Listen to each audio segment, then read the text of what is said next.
We'd like to welcome you to another edition of GrokTalk, brought to you by Grok.com, New Hampshire's conservative website. We are your feared, extremist, right-wing, hard-charging, gun-toting, opinionated, outspoken, rabble-rousing, letter-writing, radio microphone-stomping conservatives and rational libertarians. So get ready for 2 hours of news and opinion you could only get from Grok.com. GrokTalk.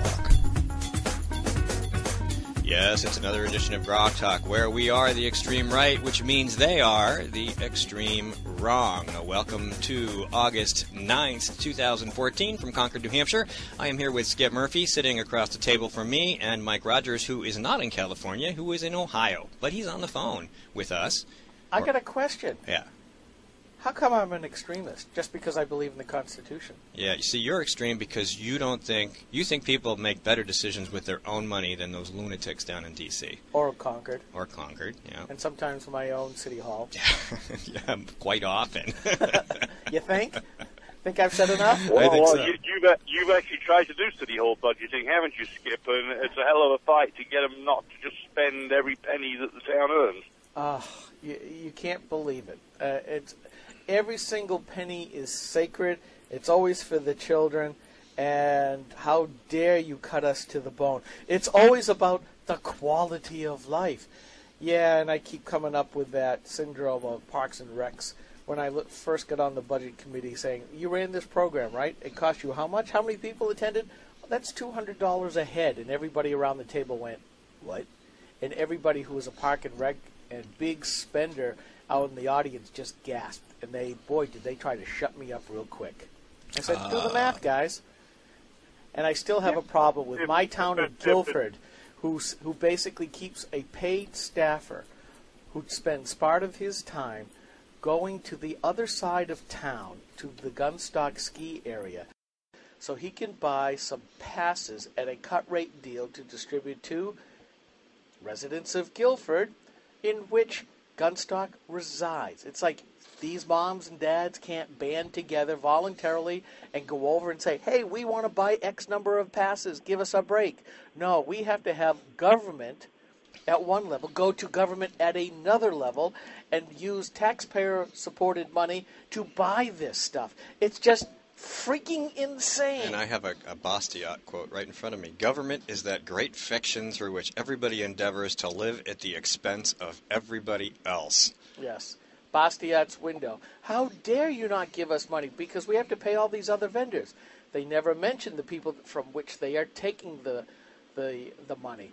We're all bakers, if you remember Bastiat's broken window story. I'm actually reading the rest of the quote. What? Man recoils from trouble, from suffering, and yet he is condemned by nature to suffer of privation if he does not take the trouble to work. He has to choose, then, between these two evils.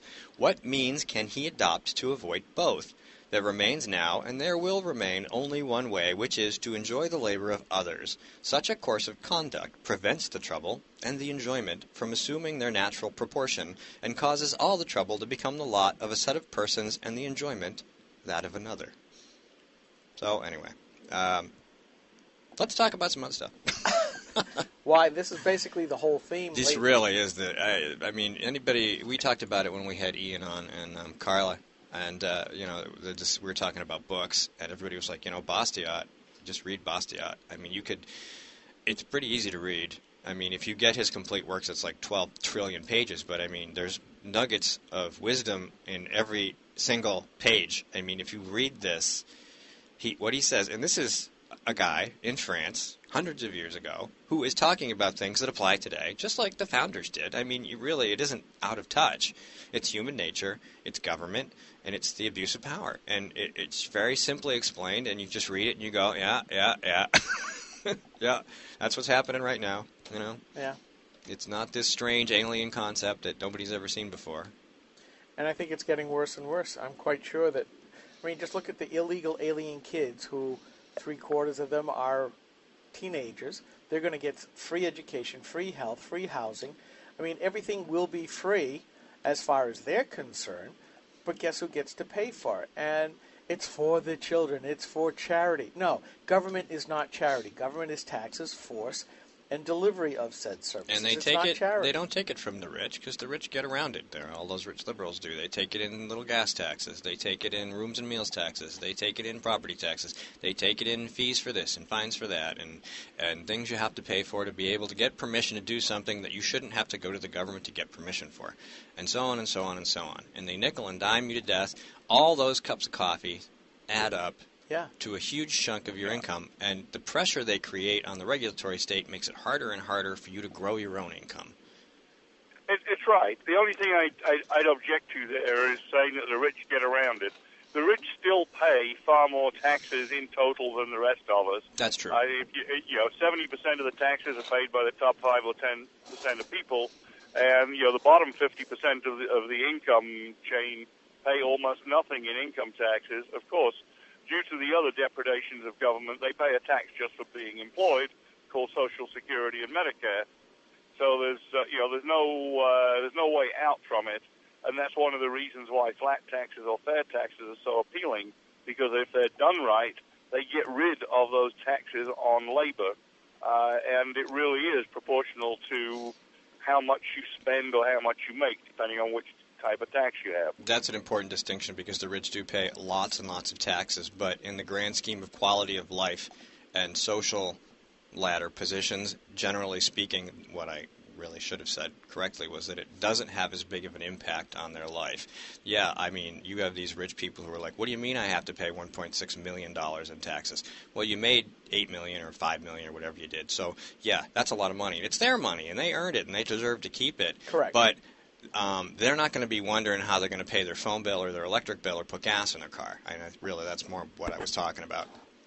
No, they're not, but they're going to be wondering whether it's worth employing another 100 people and producing more stuff. Absolutely. And, especially if government increases the tax another way by saying, thou shalt pay more than the labor's worth. Now, I think there's a couple of things that come into this lately that should be scaring the crap out of everybody. Once again, we're seeing people who are saying there shouldn't be a floor to, the living wage kind of folks that say, well, we need a living wage, so raise the floor up. But I think it was Kevin Drum, I haven't posted it yet, but I've heard this before, you should not be able to make above a certain limit. And this influential blogger basically said, if you earn up to $500,000, everything else you have to be forced to give away. It's still your money, but you're going to give it away. You can choose the charity, but you have to give it away. Nobody will ever earn more than $4.99. Yeah. Well, not only that, but here's the really scary part.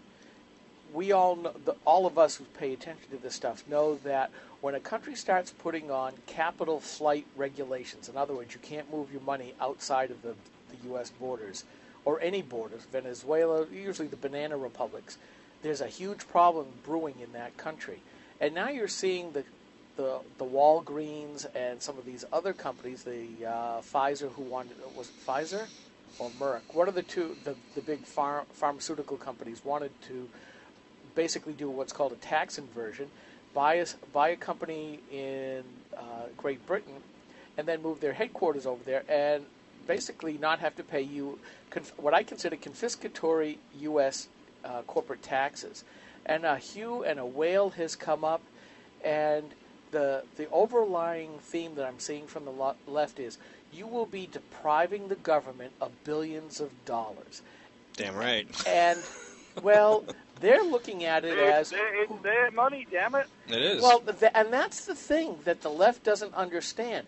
It really is getting to the point... They did build it. They did it. They built it. Every business owner built it. Yes, but the left is more and more going into this Warrenism where you didn't build it, Obamaism, and they're saying with that threat of you're depriving the government of all that billions of dollars, they're basically saying that is government money, and that should scare the crap out of everyone. All our money is their money. It's right. None of it's ever been ours.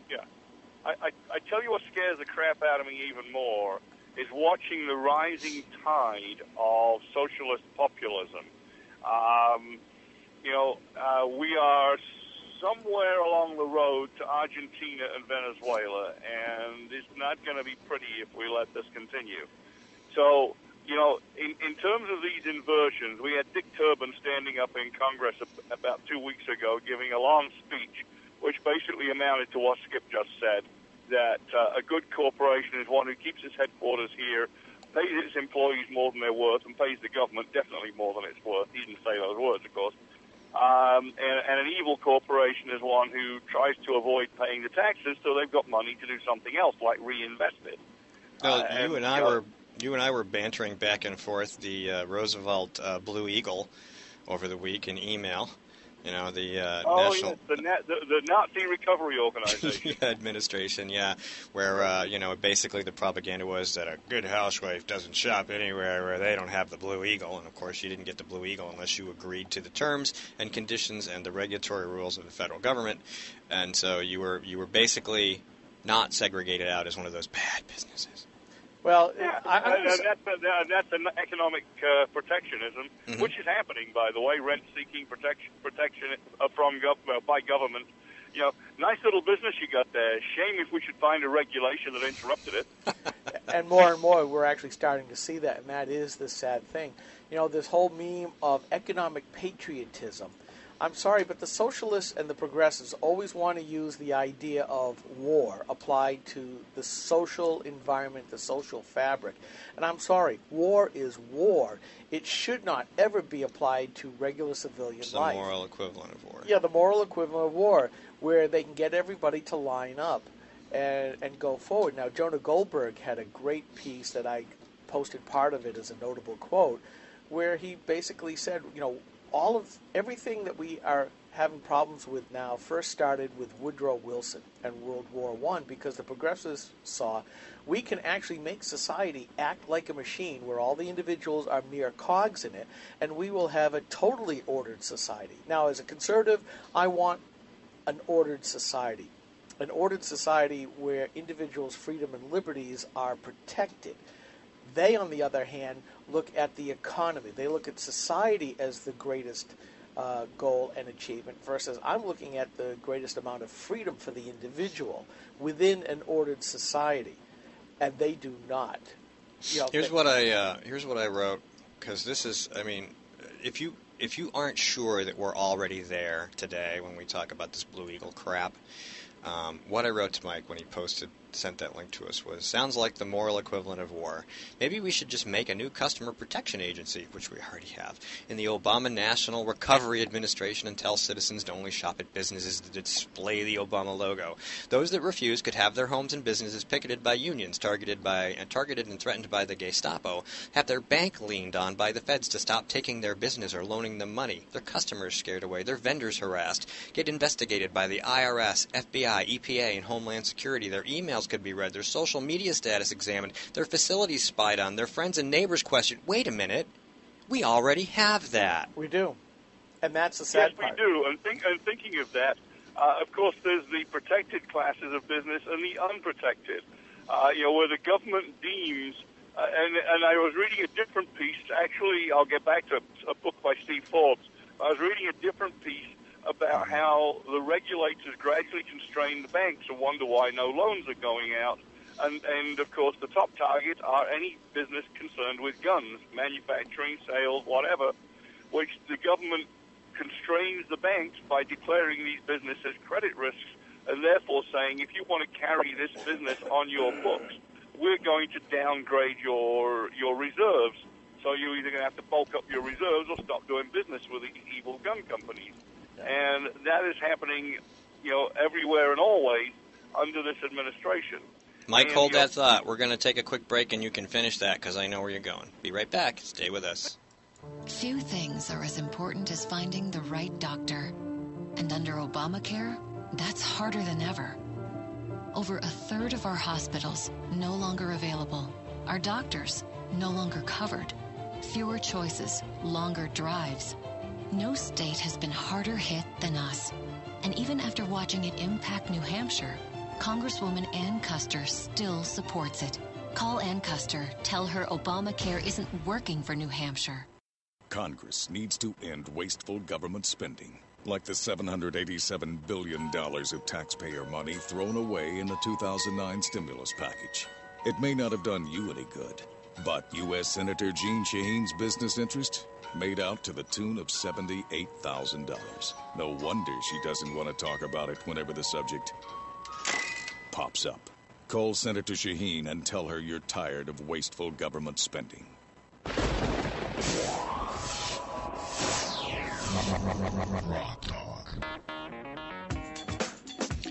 Okay, Mike. Sorry. No, that's fine. And so the Consumer Finance Protection Board, which, by the way, Elizabeth Warren, in her speech to Nutroots, claimed was her idea, and she harangued legislators until it happened, happens to be one of the premier parts of the Dodd-Frank, the bill that Scott Brown was so happy to sign into law, because just like that corrupt company that he signed on with, he didn't really read the details. Correct. So yeah, that's kind of where we are. I mean, really, where we are, and I just, people don't see it yet because they're not into this politics like we are, and sometimes it's so hard to explain it to them, and they're happy to cheerlead when somebody says, "Oh, take all that money from business," and you have to say to yourself, "Well, who pays you? Where do you get your money from? What if it was you? I mean, where do you think this $17 trillion is going to come from? There isn't enough money in the company if you sold all the rich people out to pay for it."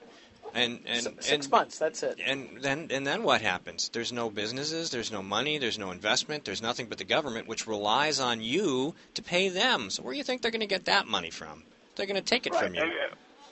And they're taking it from you invisibly as well, of course, in inflation. Absolutely. And, the inflation continues. The reason why foodstuffs are now shooting up in price here, and in fact they've been shooting up in price around the world for the last 12 or 14 years, due to us and our dollar and our corn for ethanol and all the other programs that we do-gooders have.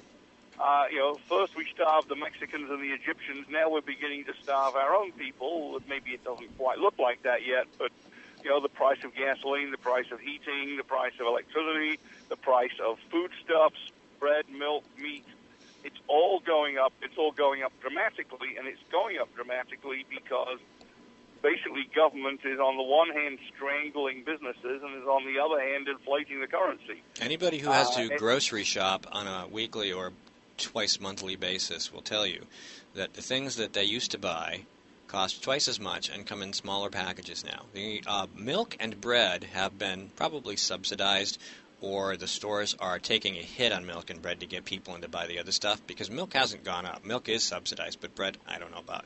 Anyway, it seems like they're keeping those prices lower because they haven't changed much in the last couple of years. But like a box of cereal, I buy a lot of cereal. I got boys, they're big, they eat cereal. And that's gone up from, it used to be on sale for $2 a box, and now you're lucky to get it on sale for $3.50 for a smaller box. Well, here's the other thing. I watch Hamburg prices.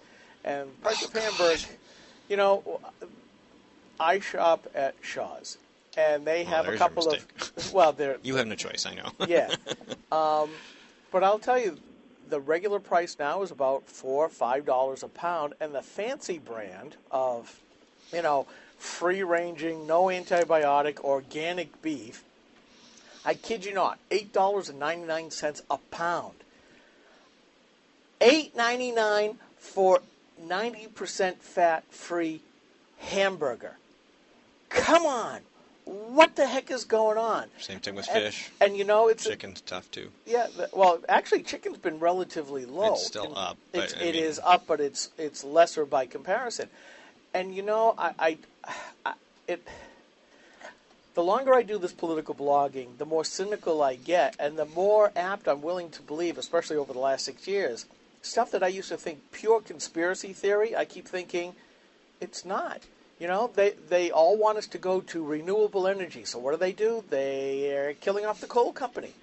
The coal industry. They're closing down, making sure that the coal generating plants for electricity are being shuttered. This Sierra Club has a stat. 157 down, 351 to go. Posted that up last night.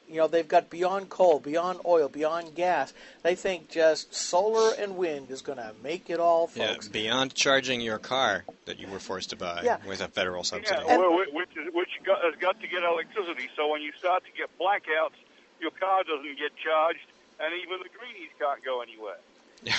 Well, here's the thing, Mike. The ISO is already warning that here in the New England area, we are so close, razor thin on the safety margins of electrical generation and supply. They're predicting if we have another winter that is as cold as last year, Colder. well, that's what Weather Bell is saying. They're expecting rolling blackouts and brownouts, Which are awesome in the middle of a New England winter. Yeah, and a lot of people don't have secondary heat sources.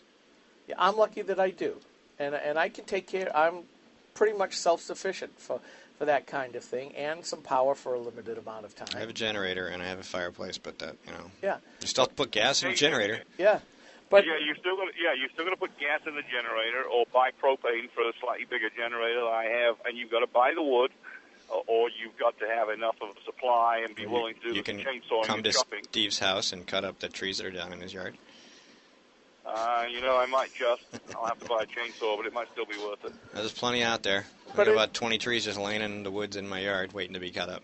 again, Chris Roberts said the role of government is to legislate behavior, and certainly the environmentalists in Obama's administration and everybody else are basically saying, we know, we have a plan for how you should live. Trust us, you'll like it. And I'm saying this is not the mark of a free country. And yet they're hell-bent on telling us how better to organize our lives. And I keep seeing this stuff. Well, we're now seeing within the FDA, they're redoing their quote-unquote suggested food stuff. And they're already saying, we need to push people to go vegan, mostly because it'll help the globe, help global warming. So as the price of meat goes up, if it gets to a certain point, people will have to. They're not going to be given a choice. Choice and freedom are being taken away. Is that really what the United States was founded on? The idea that government should say, here's the food that we will allow you to eat. Well, why not? With the CAFE standards, they're saying, here's the cars that the manufacturers only will be able to generate or manufacture because we've made the regulations so onerous. Don't worry, you'll love your smart car with your 6-member family. Oh, no, you won't be able to have 6 kids in your family. Nope. And, they just don't see... Well, but that's okay, because they won't stop the Muslims from having 6 kids, so we'll get overrun. Actually, you could get 6 illegal immigrant kids. I hear there's plenty of them laying around that you could just pick up and bring into your house. Oh, please, don't get me started. I like George Will. I think he's an amazingly smart person. I'm glad to see that he's on Fox News rather than only seeing him on ABC's This Week every Sunday morning. But I'll tell you, when he ever said, look at all the kids coming over. We've got, how many counties in the U.S.? That's only 30 kids per county. You can't say we can't assimilate them. I'm sorry. How many are you putting up in your house, George? Yeah, let's put that in perspective, folks. Are those kids going to build their own houses and their own schools? Those counties that have only got 30 kids on, because they're sparsely populated and there's not many families and not many houses there. So you bring a bunch of extra kids in, and you're still going to cram those into a small number of houses at a very high percentage. That just doesn't work. And by the way, the direction I was going wasn't just all this government blanket over everything that we're trying to do. It's the socialist populism. The thing that scares me the most is the lioness in the long grass. I refer to Hiawatha, the lady that gave that speech at Nut Roots. Pocahontas. Red alert. Liz Warren would be a bigger disaster than Obama. Mm-hmm. Yeah. Much and bigger. she's a better speaker. Yeah, sure. Well, that's becoming rather clear after the last couple of clunkers he's given this past week. Yeah. Let me be clear. Well, he's already done. He gave up. He's finished. He shows up when they need him to put his thumbprint on something or sign a piece of paper. He's just golfing and vacationing and the problem fundraising. Sorry. Hold on, Mike. The problem is that from a progressive standpoint, he is as successful as FDR and Woodrow Wilson and LBJ. Look at the changes that he has wrought upon our economic system with a massive amount of regulation, which is what the progressive state is all about. He's put, regardless of all the Democrats that he sacrificed during his first 2 years, look at they've got the last linchpin of being able to do population control with Obamacare. You now have to go to government to get anything.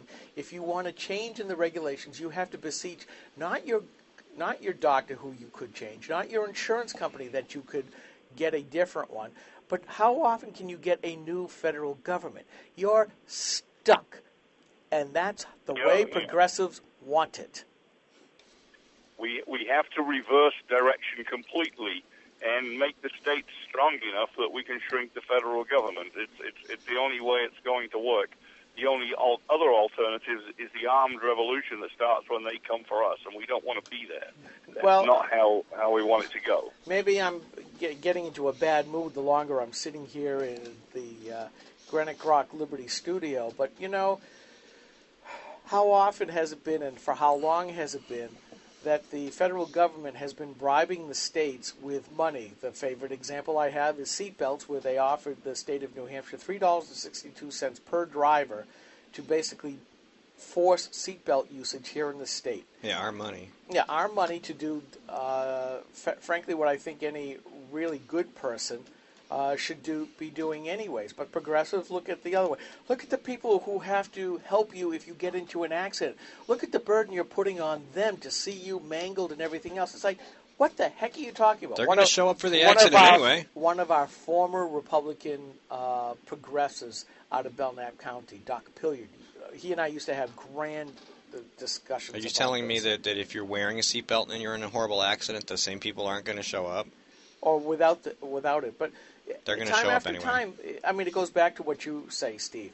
We'll keep the money here in the first place, and we wouldn't have such an overly large federal government that's making the states merely federal outposts. Right, but how many Republicans are taking the money? Look what the rogue Republicans did here in New Hampshire. New Hampshire State Senators Chuck Morse, Jeb Bradley, Nancy Stiles, Bob Odell, $300-odd million to implement Obamacare's Medicaid expansion. Governor Kasich, where you're at right now, of Ohio, welcomed the Obamacare money into, I hear music, into Ohio so that he could get more money for his budget, making him more indebted to the federal government. Yeah, with Republicans like these, who needs Democrats? Right, and that's the first segment of GrokTalk. I'm Steve McDonald, Skip Murphy. Mike is in Ohio. We are going to have Emily Sandblade on next to talk about education standards in Manchester. So stay tuned for that, and, stay tuned for everything else, because, hey, it's awesome, right? That's GrokTalk. We will be back in about 2.5 minutes. Stay tuned.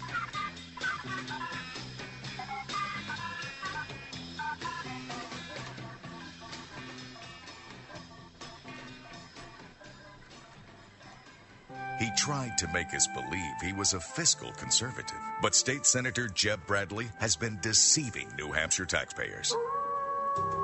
Like a wolf in sheep's clothing, he claimed to be one of us, pretending to blend in, but all along voting like a liberal Democrat. And oh, how he drooled at the opportunity to vote to expand Obamacare, which will result in higher taxes and longer wait times in the emergency room. And now, Senator Bradley is leading the charge to try and pass a Senate bill to prevent us from criticizing his vote. Call Senator Bradley at 603-569-4208 and tell him that we're on to his wolf in sheep's clothing routine. Tell him to stop pretending to be a fiscal conservative and start voting like one. Paid for by Citizens for a Strong New Hampshire. Hi, this is Rich Gerard, host of Gerard at Large in the Morning, the Manchester area's only locally owned, locally operated, focused, and interested, riveting radio show, heard live every Monday through Friday from 6 to 9 on 90.7 FM WLMW New Hampshire Family Radio, and available 24/7 live or archived at GerardAtLarge.com. Be sure to tune in. This is a coalition of New Hampshire taxpayers. We're located at 8 North Main in Concord, New Hampshire. This is the repository for all things conservative and municipal. So if you have a problem in your town, your school, your budget committee, the right to know law, and now at the top of our list is voter fraud. You have a tip for us, some information for us, you want to join or help us out, cnht.org.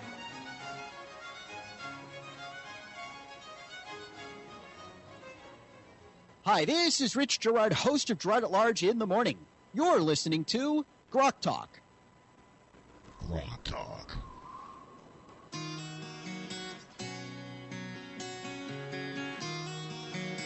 Welcome back to GrokTalk, segment 2, August 9th, 2014. I am here with Skip Murphy. I am Steve McDonald. Mike Rogers is calling online from Ohio, and our guest is on the line as well, and we'll be bringing her on in a second. Just wanted to remind you to visit us at graniterock.com, and please go to cnht.org to see what they do. We are available, this podcast, the video, all over. Go to graniterock.com. See all the awesome places where you can check us out and listen to our great guests. Speaking of which, our next guest is Emily Sandblade, New Hampshire State Rep from Hillsborough 18, and she is here to talk to us, I believe, about education standards. Emily, how are you doing today? Hi there. I'm here to talk about the Manchester Academic Standards, which are a rework, a bare rework of Common Core, which the Manchester School Board is going to vote on Monday night. Great. Well, I hear that this has been happening all over, where places first adopt Common Core and then they either reject it outright because of the outcry when people find out this has never been used before, hasn't been tested, hasn't been vetted, or like you're finding out in Manchester, they are kind of rewriting around the edges, tinkering it with a little bit, but basically it's still Common Core, a rose by any other name. I wouldn't call it a rose, but the thorns, okay. You can say steaming turd if you want. We don't have to worry about the FCC. So. Okay. In fact, one of the interesting things about the current standards is it looks like 81% of Common Core got recycled without any modification at all, and then a fair amount of the remainder was just rewritten to be kinder and gentler. Rather than the standard Common Core. There's a little bit of addition in a few places, but mostly it's the same old stuff. So you guys are calling and leafleting and doing all kinds of stuff. Now, we're leafleting the neighborhoods like crazy around here right now. We're distributing about 7,000 flyers over about a 10-day period all through Manchester. Wow. Yes, we organized the campaign. It's pretty good. Now, there's some background to this. Originally, I think, was it a few months back, the board had a very raucous discussion with a lot of people showing up about changing the standards, and they had said that they weren't going to do Common Core. Is that correct? Yes, that's what they said. In fact, Mayor Gassis said that they would develop new standards, that they would be the envy of every school system in the state because they'd be the best in the state. And the reality is according to both Tom Raffio and Bill Duncan, the recently appointed member of the Board of Education, Tom Raffio is the head of the Board of Education, the Manchester Academic Standards essentially are Common Core. So they're coming to the same conclusion that we are when we look at it. So that really doesn't help the Manchester School Board very much when the outside, quote-unquote, higher-level Board of Education says you still got the same crap. Well, they realize that they've got the same garbage out there, but the problem is, and they realize that, so what they've done is they set it to where they release the standards to the public right in the middle of summer when all the parents are on vacation and the kids are out of school and nobody's watching what the school board's doing. And then the school board claimed that, well, they didn't have very many people show up to complain, so therefore it must be okay. Well, we're fixing that. Well, I'm beginning to see a nasty pattern because coming from Guilford, we are having some issues with the board where they've just basically said, well, during public input, we'll listen, but there's no interaction. There is no accountability. They even codified it where we're coming from the school board where the person was arrested for trying to confront the school board for pornographic materials being presented in a freshman class. Oh, And yes, I met that gentleman, and Billy I Bear. think he's got a lot of courage. He does. And, the month afterwards, they codified a brand new administrative regulation that said a parent who is disgusted with the material can go see the principal, but that does not mean that they get to address the school board. So here we see elected officials saying we are not going to deign to talk to those that elected us. In other words, making themselves basically unaccountable. And there's another school board that I haven't posted up yet that's basically said the same thing. We'll give you public input at the end of our meetings, but we're not going to talk back. We'll listen, and that's about it. And I'm seeing this over and over and over again. And you do see that the school boards as a whole, through the state-level school boards, are starting to say, we're going to ramrod through anything we want, regardless of what the parents want. And you're basically telling us the same thing for Manchester, that the school board is basically saying, we're going to make our decision regardless, and we'll put up any flimsy excuse that we can to ram it through. Yes, Mike? The shorter version of that is your leaders shall not be questioned. You shall not ask questions of your congressional reps. They won't hold meetings. You shall not ask questions of Scott Brown. He's already got his Senate Club membership, and he isn't going to give it up, and so on and so forth. So, Emily, how do you respond to that? Is it a case of just these standards, or is it a case of basically ever threatening school boards, and Manchester is being one of them?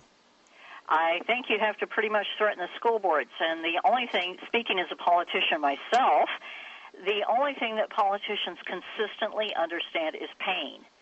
And if you threaten their reelection, they sit up and take notice. And what we're doing right now is we're threatening to throw a lot of them out. Well, and I think that's a good thing. Now, the question would be, Manchester has to, and any town has to spend lots of money in implementing Common Core. And, and I'm looking at this from the Guilford standpoint. They just put in a whole bunch of standards a couple of years ago, retrained, quote-unquote, all their highly qualified teachers, and put in all this new curriculum. Now they're going to throw it out, retrain the teachers, bring in all this other material, and we keep seeing instances of what the Common Core material is, and you're going, what? Those of us who grew up in the 50s and 60s with good grade schools and junior high schools and high schools are going, what are they saying about the Constitution? What are they saying about our history? How are they trying to do math? I'm just a software engineer. I made it through multivariate calculus, but you're a physicist, correct? Yes, I am. So you're heavy into the math, and you must be just dying when you see some of these math examples that keep floating up. Well, what I'm seeing is a situation where we're going to have very few kids who are qualified to go pursue STEM careers successfully. And what we see is the kids that only finish Algebra 2 only have a 2% chance of making it through a STEM program if they even start one at all. And that's a very serious problem because in this country we depend very, very heavily on our technology to sustain our way of life. Hey, Emily? And we're already losing that. Emily, for our readers and listeners who may not have gotten what we've written before, explain STEM. Oh, STEM is science, technology, engineering, and mathematics careers.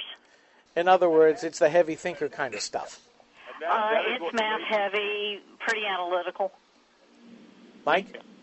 Yeah, that is why the Asian students and the Indian imports are so prized by businesses because we're already succeeding in dumbing down our own kids to the point where they're not employable in the engines that drive America's prosperity. Well, that's going to become not so doable in the future because there's a couple of things that are happening. One is that the number of foreign students has fallen off somewhat because of 2000, the World Trade Center attacks, and what has happened is the State Department has really tightened up who can get a student visa. So more students are going to European schools and other schools around the world rather than come to American schools because of the difficulty of getting into the United States to study. They should just cross the border from Mexico.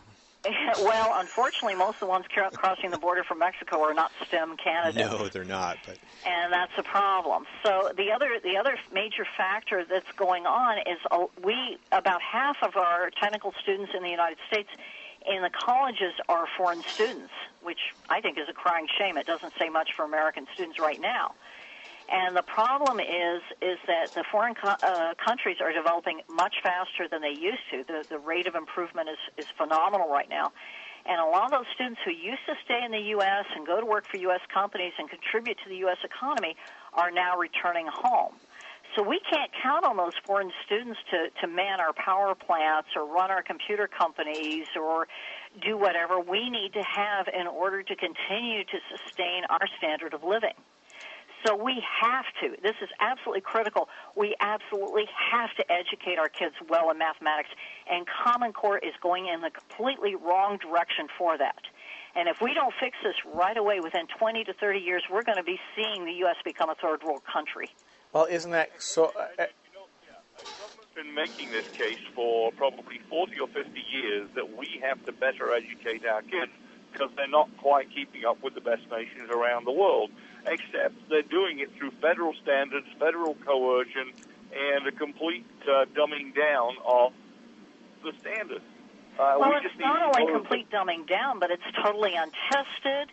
And what's worse is that they're imposing it on everybody all at once. And as an engineer, I'm sure you can understand that if you deploy a system without testing and you deploy it to everybody at once, it's just a total recipe for failure. I mean, it's just a disaster in the making. You know, and I keep looking because I'm managing 2 software slow rollouts at the moment to prevent exactly that from happening.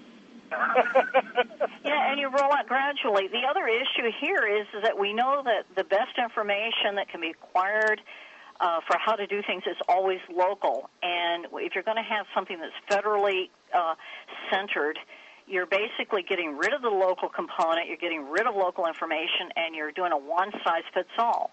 And we know that monocultures, whether they're in biology or society or engineering or wherever, monocultures don't work. And the real problem with Common Core is it's a monoculture. And once Common Core is imposed, if it gets imposed on the whole country, once it's imposed, there's going to be absolutely no incentive out there to improve it or make it better. Well, here's another part of the problem that isn't being talked about, but one of the leading proponents of Common Core is the guy who heads up the College Board, which does the SATs and the LSATs and ACT and all the other stuff, and they are incorporating that information into the tests. So now you are cutting off all the alternatives, the charter schools, the private schools, the online schools, the homeschoolers, because unless the college bubble bursts like people like Glenn Reynolds of Instapundit have been predicting for a while, and we're starting to see that now, there is only one test. And I keep looking at, for us as political folks and news junkies, I'm looking at some of the history and the social science, and it's the leftist type crap that always points out to be the blame America first. They don't say the true history. They just say the wrongs of America along history. They don't go into the philosophy. They don't go into the primary material. The reading is being taught from informational, factual type stuff, not the great literature that teaches about the world as we live it. And you go, why are we shortchanging our kids this way? Well, I ask that frequently. I was privileged to have a very good education, and there is nothing like an excellent education where you're actually taught real thinking, real critical thinking to survive in the world. And what we're doing is we're crippling our children's minds. We're crippling their capability to survive in the future because they don't understand where they've come from. They don't understand the history of the society they're in. They don't understand the basic premises. Emily, we're going to take a quick break. Stay on the line, and we'll be right back after this. He tried to make us believe he was a fiscal conservative, but State Senator Jeb Bradley has been deceiving New Hampshire taxpayers. Like a wolf in sheep's clothing, he claimed to be one of us, pretending to blend in, but all along voting like a liberal Democrat. And oh, how he drooled at the opportunity to vote to expand Obamacare, which will result in higher taxes and longer wait times in the emergency room. And now, Senator Bradley is leading the charge to try and pass a Senate bill to prevent us from criticizing his vote. Call Senator Bradley at 603-569-4208 and tell him that we're on to his wolf in sheep's clothing routine. Tell him to stop pretending to be a fiscal conservative and start voting like one. Paid for by Citizens for a Strong New Hampshire.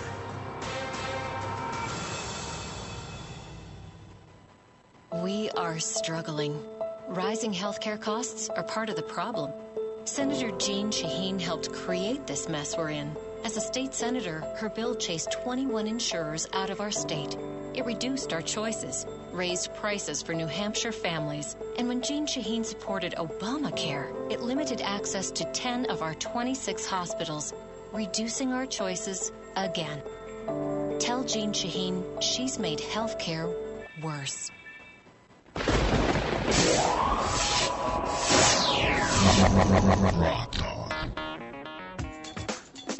We are back. Mike is back. I guess we lost Mike and we didn't know it. This is GrokTalk, brought to you by GrokTalk.com and the Coalition of New Hampshire Taxpayers, coming to you pretty much every Saturday from 9 to 11 a.m. From Concord, New Hampshire. Next week, we will be broadcasting live from the Londonderry Fish and Game Club. Gubernatorial candidate, I hate that word. Gubernatorial candidate Andrew Hemingway is having a shoot. And it is the Londonderry Fish and Game, and we will be there broadcasting the program. I don't know if we'll be on the same hours, because his event starts at 11. Is that correct? Something like that. Yeah, but we'll be there. I'll be there early. You'll be there early, and we'll see. I'm going to try to be there. It's my birthday next weekend. We'll see. I might show up. Anyway, back to our conversation. I'll bring the Wi-Fi, and we'll try and get enough speed to stream the program. Yes, we had a little bit of difficulty last time, but we shall endeavor to try again. Okay, so anyway, back to the conversation. Emily, you still with us? Yes, I am. Okay, so we were talking about Common Core teachings, and hamstringing our students, and frankly, it gives me a rather dismal feeling of going forward. Now, that may make me eminently employable for the rest of my life if I so choose, and given the way that Social Security is going, that may have to be it. We may have seen the golden age of retirement pass into the mists of history here in the United States. But that's okay. I enjoy what I do. I get to help people. I get to solve problems. I get to work with computers and still do some software engineering on the side and all that other stuff. But it doesn't say very good things. And, one of the things I want to ask you, we see this the illegal alien kid invasion, where most of them are teenagers, most of them coming up from Central America. Very few of them are even literate in their own languages. What kind of effect is this going to be on the poor districts that get all these kids? We see that the Obama weaponized administration is certainly dumping on Arizona. We see that Lynn, Massachusetts is already crying out, "Stop, we can't take any more. You're driving us into financial ruin." What kind of, and Manchester has a big refugee problem because all of these NGOs who think they're doing so much nice stuff. They're getting paid by the head. Yeah, they're getting paid by the head to dump these people in. Federal government pays for 8 months, and then it's the local governments that now have to not use money that they could be using to educating students, but paying for people who are just, they're bewildered about being here in America, and take it from there. Well, in Manchester, as of a couple of years ago, we already had a very significant problem because we had English taught as a second language to speakers of 80 different languages, and we had to employ teachers of those 80 different languages. And teachers who are bilingual, of course, command a higher pay rate than those who aren't. And so as a result, we spent, a couple of years ago, we were spending $8 million a year just on educating students who didn't speak English as a first language. Wow. Yeah. And that's pretty significant, and I expect that will rise significantly, of course. Manchester looks like it's going to be the dumping ground for more of these children, and we're going to get stuck with the bill. Well, I know that with the brouhaha the last week, especially the week and the week before that, in Dover, where 300 Congolese refugees were supposed to be put into housing there, and then over the next 6 years, some of them might become citizens, and then they've got the right of chain migration, and so up to 3,000 we're going to come into a small town of 30,000. And I talked with the mayor for quite some time, and she was beside herself. We can't afford this, even just from a school system standpoint. But how are we going to take care of these people after these NGOs, under the guise of we're caring for these people, and they dump them, walk away, and expect the local communities? This is almost a forced, I almost want to say, a challenge to the Third Amendment, the Third Bill of Rights that pertain to the quartering of soldiers in the house. Well, instead of soldiers, these are you're being forced to take care of people that aren't yours to begin with. Well, that's the problem with any system that rolls out the red carpet to any takers. You end up taking care of a lot of people because there's a tremendous incentive for people to take advantage of that.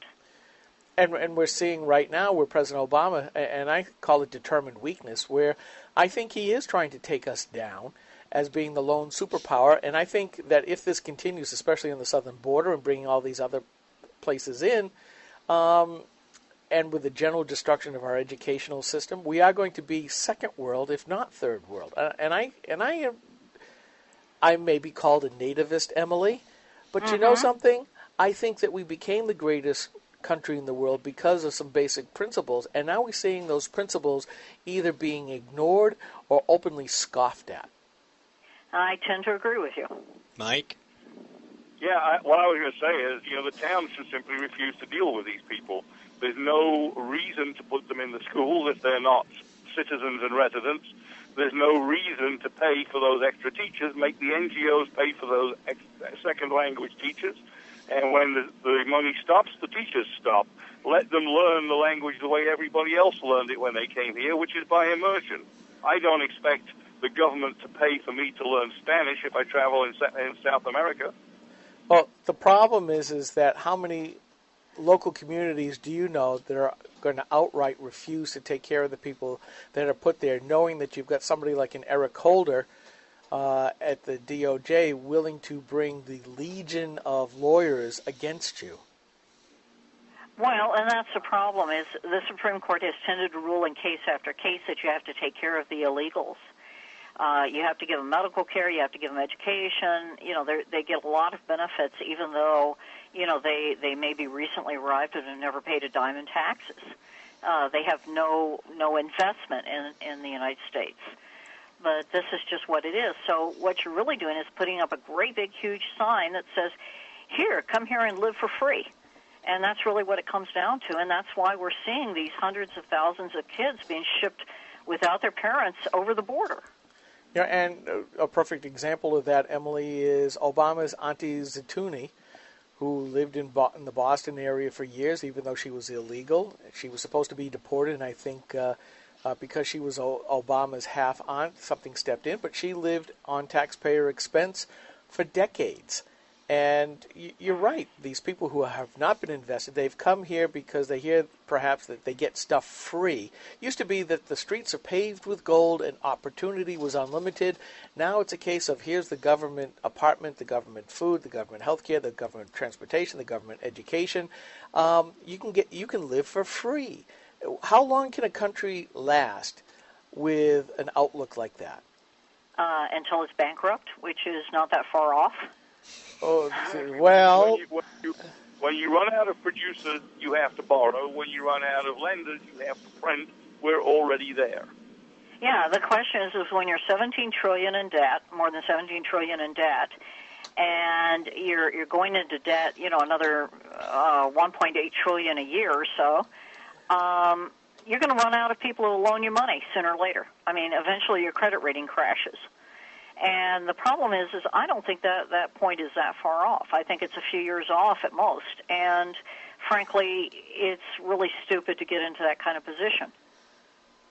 Look at the number of countries that are trying to de-dollarize and ask yourself how long before pushing on a piece of string becomes the literal problem. I think it's already becoming a literal problem almost. Well, the problem is that, we look at the Democrats who have always been known as the big spenders and Obama's determined weakness. But we also are starting to see signs that the Republicans in D.C. are no longer keeping the debt as their number one problem. as far as at least campaign. They may campaign about it, but their actions, their legislation, and their votes are saying, with what they're doing lately, increase the debt. So the question becomes, when most people continue to vote their congressman and their senator back in year after year after year, where's the hope? I'm not sure there is any. Frankly, I don't see the political will in Washington to address the debt at all. And the very first thing that they should be doing is living within their means, which means living within about 57% of the budget that they don't borrow. And that would be the very first start. And there is I see almost no political will at all to go through that kind of cut. I see politicians all up and down the line on both sides of the aisle, all lining up for federal handouts, for federal grants. And this whole school thing, the whole Common Core thing, a lot of the reason it's going through is because of race to the top money. Yeah. It's heavily monetarily based. Emily, you have a lot of our listeners and readers are in Manchester. It's one of our largest single groups. We're almost out of time, so what message would you give them real quick? And if they need to contact you, how would they do that? Well, the message I'd like to give them is show up for the school board meeting on Monday night at 7 p.m., and even if you don't want to speak, and that's perfectly fine, just being there is enough to convince the school board that their attempt to adopt Common Core is just completely out of line. If they want to contact me, they can contact me at Emily Sandblade, SANDBLADE, at gmail.com. Okay, and that's Monday, August 11th, right? Monday, August 11th, okay, right. And that's going to be at City Hall. Okay, and if they want to call me, I'll be happy to talk to them. My phone number is 845-3228. All right, Emily, thank you. And if you spell it out on the phone, it spells vile cat. Not everybody does that. That's good. I like that. Well, thank you so much for taking some time to talk to us today. And thank you very much. Right. We'd love to have you in studio at some point soon. Yep, we'll have you back on something else. All right, have a good weekend. You too. All right, we'll thank see you very much. Thank you. Bye-bye. I have to bow, guys. I have arrived at the memorial service for which I came to Ohio. All right, Mike, you have a great day. We're going to move on to our next segment in about a minute or two with Susan Olson. Bye. Say goodbye to Mike. We're off the phones. Susan Olson's next. She's going to call us, so she may call in while we've already started the segment. That means we got to watch Ed, huh? And we got to watch Ed. Make sure we got to see Ed Larkin, the Flasher. So, yeah, that's our thing. There's our music. We've come to the end of another segment. So, everybody in Manchester, you listen, you read, go to the school board meeting, Monday, the 11th, and get your information from Emily. You can go everywhere. I mean, this subject, everybody's really, really fired up about this thing, and they want to, go down there and say, look, these aren't the standards we're looking for. Yes. Okay. These are not the droids you're looking for. These are not the droids we're looking for. All right, this is... Although it will create droids. This is you. It will, zombies. This is GrokTalk, brought to you by GrokTalk.com, the Coalition of New Hampshire Taxpayers. We will be back in just a few minutes with Susan Olson to talk about the pistol revolver license application changes in New Hampshire. We'll be right back.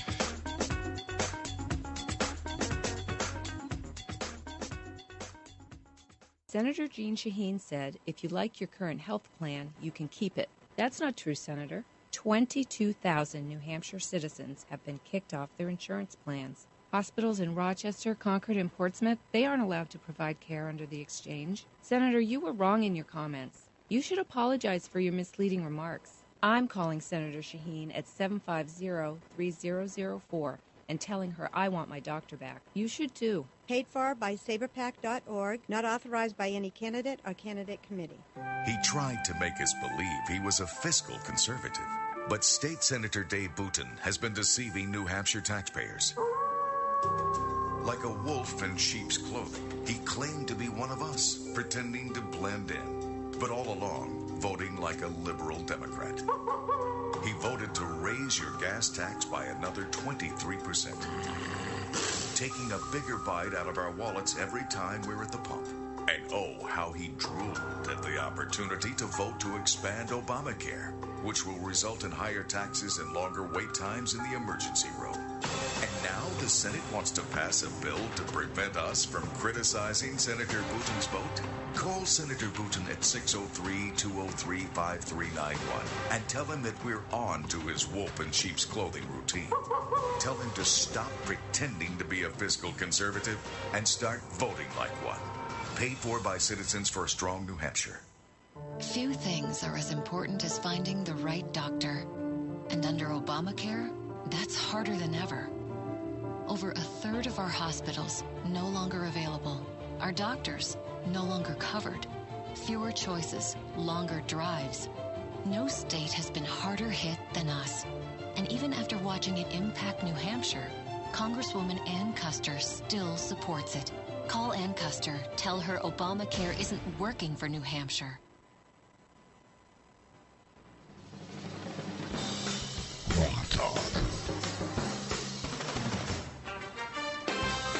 Welcome back to GrokTalk. Hawaii style. Hawaii 5-0 style. If there's anything left of Hawaii. After all the hurricanes, yes. Yes. Well, hey, that's weather. That happens. Well, that's all right. Weather, Hawaii, the wolf whistle. You know, I have to love that commercial that Citizens for a Strong New Hampshire did against Dave Boutin. It really was just splendiferous. That wolf whistle is just perfect. Yeah. What do you think, Susan? Susan? Howling. Do you agree? I love it. You know. We'd like to welcome Susan Olson to the program. Yet another Grokster. Yet another Grokster. Political activist. Yep. Extraordinaire. Yes. Working right now to help elect good conservatives in New Hampshire. Yes, the lady. Absolutely. I'm taking a break from the phone bank this morning, on behalf of Andrew Hemingway and Jane Cormier. Oh, so got a whole crew down here this morning. Yeah, when we came in, we had lots of stuff with her name on it spread all over what we thought was our exclusive table. And all of our wires are all over the place. It's like, yow. There are thousands of pages of things with the words Jane Cormier on the top. Isn't it fun? Sorry. Yeah, I got that beeping in, so just ignore that. It's a busy morning. It certainly is. So thanks for having me on. I wish I could be in the studio, but this is almost as good. You're working. That's good. So, you wrote a really awesome post this week. Thank you. And its awesomeness wasn't just in the content and the fact that you caught something that the bureaucrats in Concord thought they had snuck by, which they kind of had till you caught it. But you did the legwork, you went down and you talked to the right people, and then you reported that. And why don't you give us a synopsis? Well, as just a little background, you guys already know that I'm a pretty vocal defender of our natural right of self-defense as codified by the Second Amendment of the U.S. Constitution and Article 2A of the New Hampshire Constitution. And we were witnessing in the last legislature attempts to restrict those rights by adding bits and pieces to background checks. And you know that there's a federal form called 4473 that you have to go when you go to buy a firearm at, say, Riley's, which is one of my favorite sports shops. You have to fill this form out, and it asks you a series of questions that are required by federal law to determine whether or not you are what is considered by federal law a prohibited person. For example, you're a convicted felon, or you've renounced your American citizenship, or you've been adjudicated by a court of law as being incapable of managing your own affairs. As I think it's a really tacky phrase, but a mental incompetent. So there are a number of questions that you are asked, and if you answer any of them in the affirmative, then most likely you will be denied the right to purchase a firearm. Now, in the state of New Hampshire, it is what's called a point of contact state, where pistols, you can go through the first level here at the Department of Safety for that application. But in order to carry that pistol out of your house, on your person or in your vehicle, and have that firearm loaded, you must be in possession of a pistol/revolver license. It's not a concealed carry permit. It is a license to take a pistol that you own outside of your house. Now, on the Department of Safety website, you can ostensibly download such an application.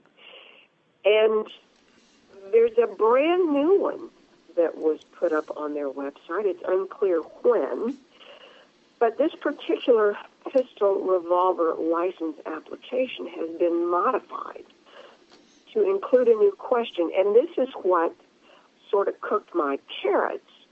It included a question, and if I may, let me put on my reading glasses and read it to you.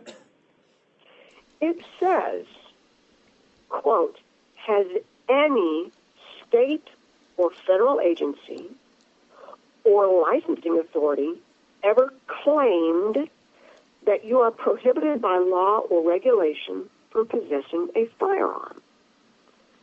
There you go. Most people would go, no, which cannot be a correct answer unless you know for certain that every state or federal agency or licensing authority has not made such a claim. Well, that's impossible. So you're going, wait a minute. How can anyone answer this question? Well, you cannot, and by default, you are unable to apply for a pistol or revolver license. It's kind of backdoor gun control. Now, do I think this is nefarious? Do I think this is a coincidence? Do I think this is just, oh, golly gee whiz, updating the forms? No. Anyone who is moderately familiar with New Hampshire laws and rules understands a process under which an agency or department must go under RSA 541A, administrative rulemaking. You've all seen pieces of legislation or a bill even that says the commissioner shall make rules. So a law gets passed, gets signed, and then it goes back to the agency or department to make up the rules that allow that law to be implemented. Well, since this was a material change to a department form, the first place I went was the Department of Administrative Rules. Some nice folks over in the State House Annex across from the state capitol, second floor. And I went over there with this form, and I said, hey, guys, I would like to get the rulemaking background on this particular change to the form because I can't find anything.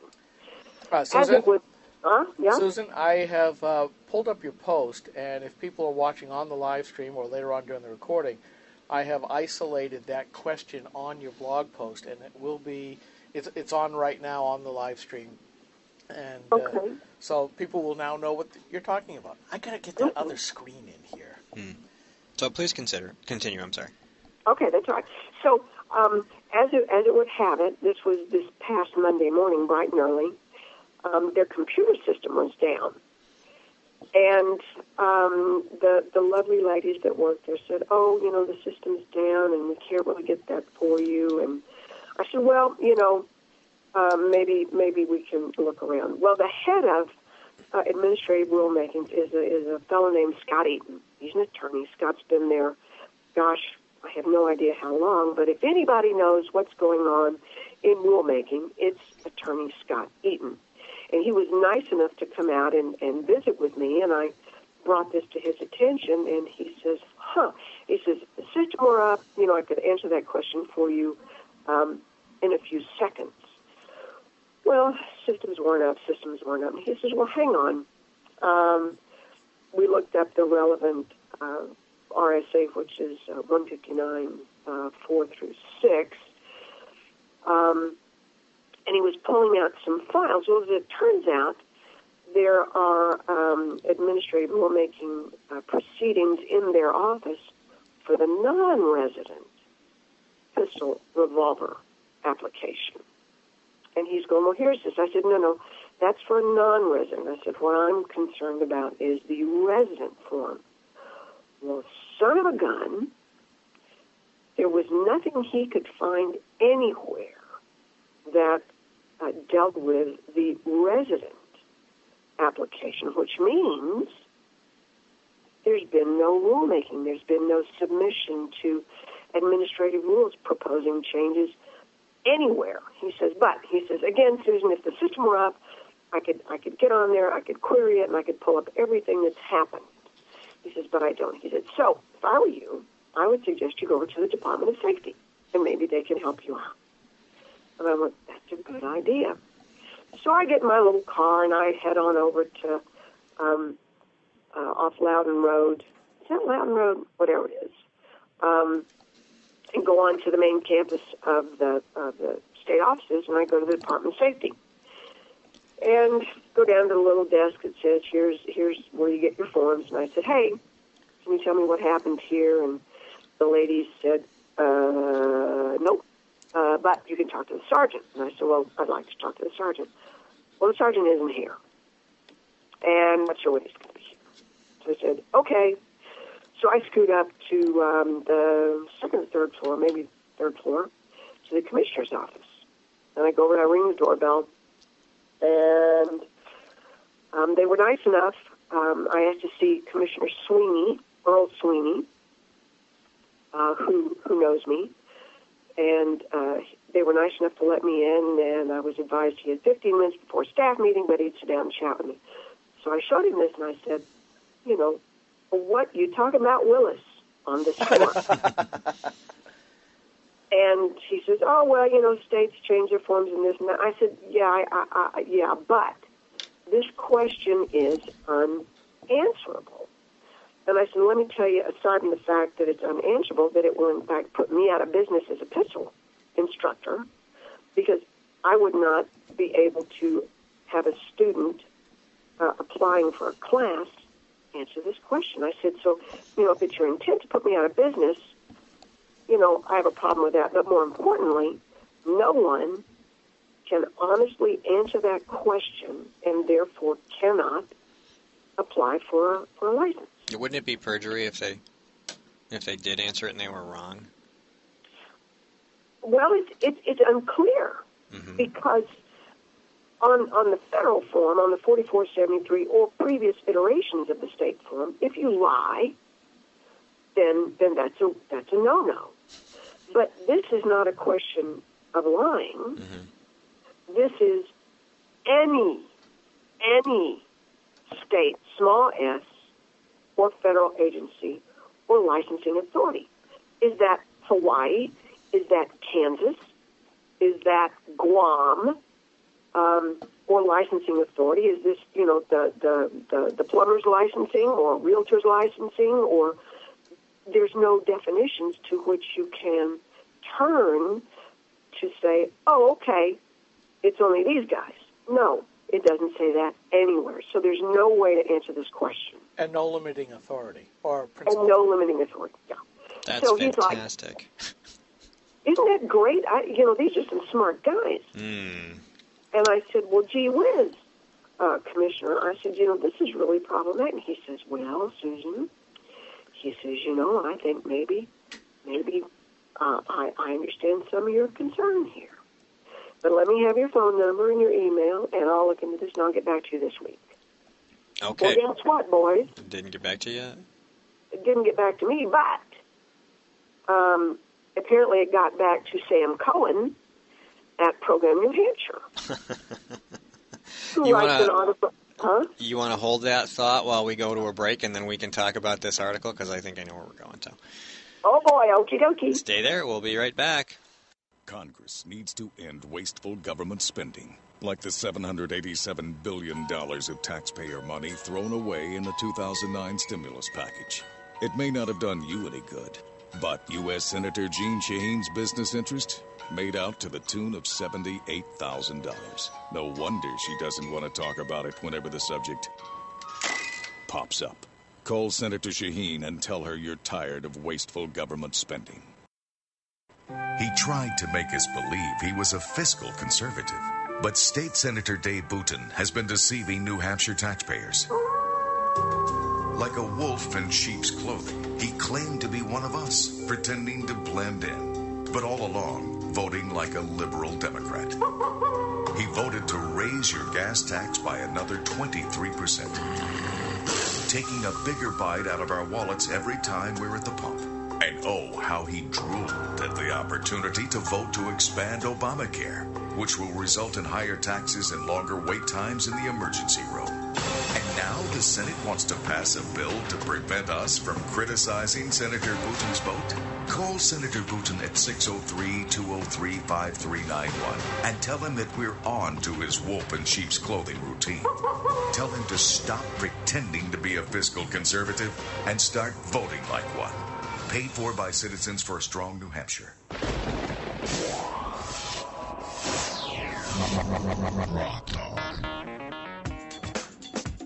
We are back. We lost our air conditioning. It's okay. We only have another 40 minutes or so. 45 minutes.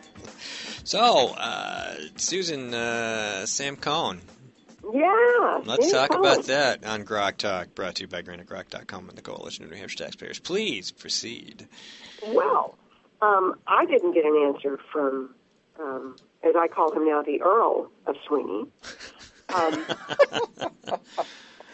But Sam Cohen, who's with Pro-Gun New Hampshire, put something on their website saying, what if, he didn't say this, but the implication was, oh my God, these people are hysterical. Where's their tinfoil hat? Oh my God, there are 2 exclamation points, that we're trying to be screwed out of our rights. And that he was given assurances by the Earl of Sweeney that this is not a problem. There's an adequate space you can attach a piece of paper and say why you answer one way or the other. Well, no. Aside from the fact that the form was constructed and published extra-legally outside of Joker, being able to say, oh, golly gee whiz, I can explain this away, and wink, wink, nudge, nudge, I'm going to count on the Department of Safety to say, well, we didn't mean to be imprecise, but come on. So I'm in a bit of a disagreement now with not only the Earl of Sweeney, but Mr. Sam Cohen. Now, don't get me wrong, there's some nice people at Pro-Gun New Hampshire, but as it turns out, the Earl of Sweeney is the senior advisor to Pro-Gun New Hampshire. And they said incest isn't a good thing. Well, perhaps. Here in politics, it's never a good thing. Well, I went a little ahead of myself for just a moment. After I had visited with the Earl, I went back to jail car immediately and wanted to tell them what I had learned about the form and the fact that I'd been given an assurance by the Earl that he was going to look into this and get back to me.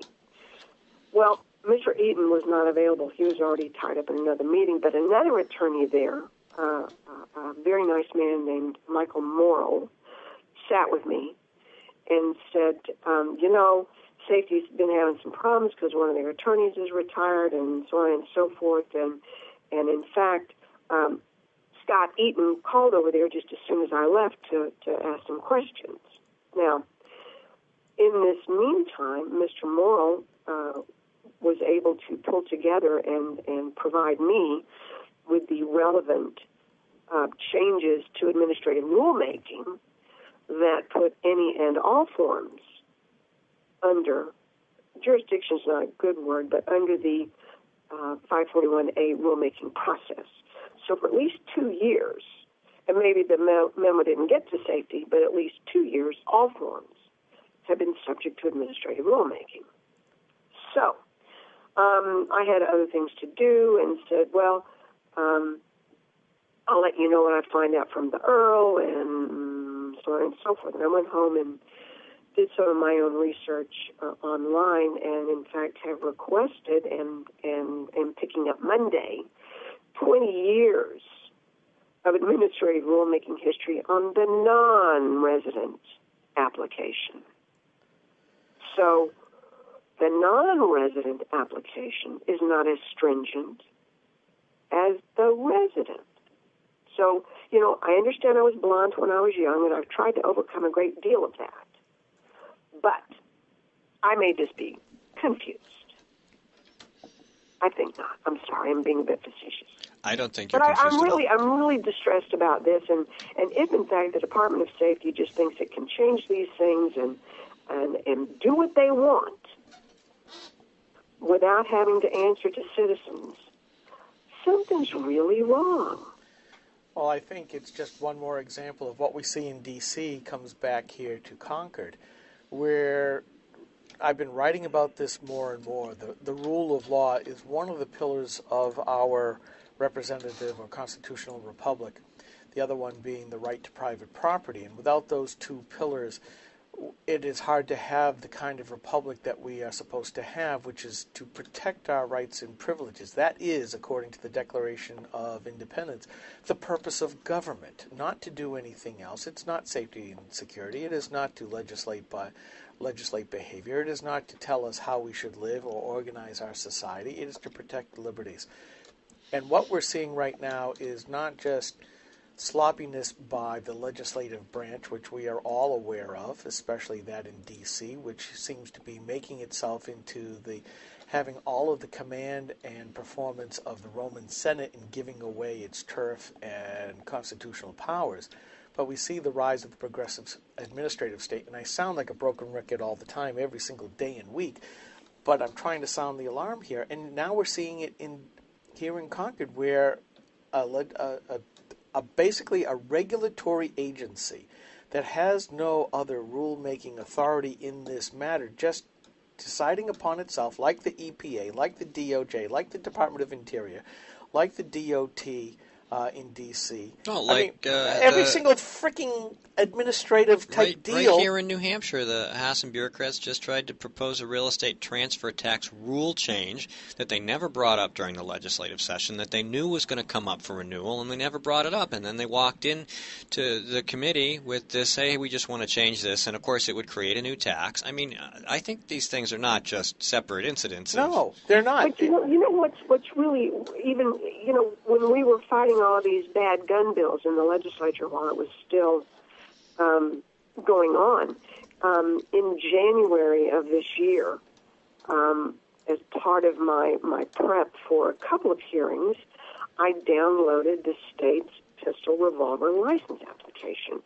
to do a compare and contrast to the federal 4473 for a hearing for House Bill 1589. But the form that was on the Department of Safety website on January 14th of 2014, and I have all this time and date stamped, so, if they think they're going to waffle out of it, they're not. The form that was on their website then was a revision dated January 2011. So all of a sudden, between January and July, because there's another July version wandering around, they make these huge changes. Now, I've gone back and I have copies, scanned electronic copies that I've been able to find of iterations of the resident pistol revolver license going back to 1995. And I have put together a timeline showing how these questions have changed back and forth and here and there. And some haven't changed. But I don't know, there's no history of these guys doing anything except pulling it out of their little Smokey Bear hats. And I'm getting tired of it. And I think you should, because in our self-directed, self-governing society, it is supposed to be our electors that should be making all of these decisions. More and more we see them passing control and power to the administrative branch.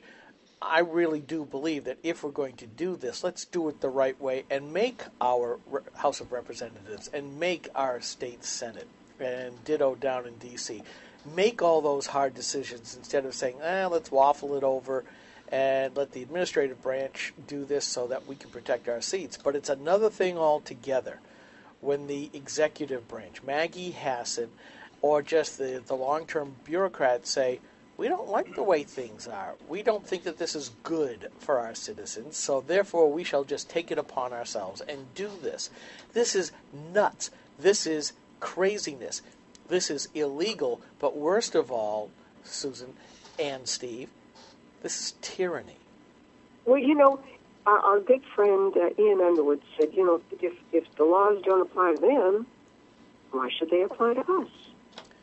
And the first time I heard that, I went, yikes.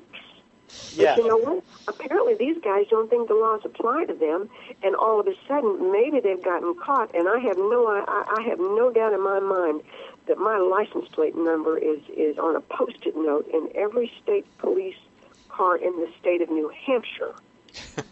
Oh, I'm quite sure that any of us that are deemed to be subversive to the administrative state are probably already... Well, I already know that I'm in a file in the Department of Justice here in New Hampshire. And well, I'll tell you what.